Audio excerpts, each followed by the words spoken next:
I'm pleased that we are looking at a diplomatic presence in Venezuela in the near future. And we think very quickly we'll be able to open a U.S.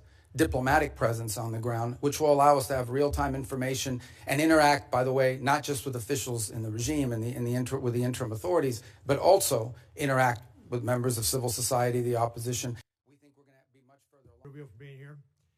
So some of the comments from my colleagues on the other side.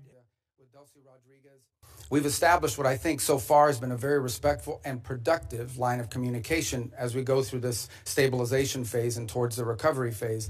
But there's a lot of work to be done here. And we ultimately are going to judge. What is the point? What is the goal of this hearing? As you know well. On the stabilization front, in order to stabilize it, for example, we're going to have to begin to provide some licenses through OFAC. So as an example, offshore Middle Eastern account, you're deciding how and for what purposes that money is going to be used in a country. We're not spending any money in Venezuela right now other than whatever it costs to stand up our embassy. Our founders debated extensively over which branch of government.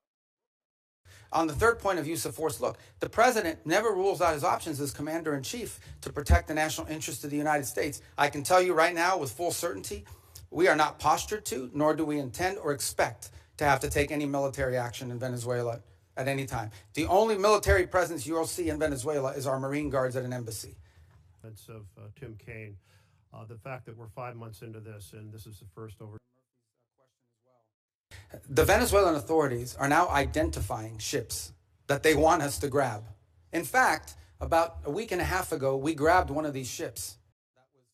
Here's what happened.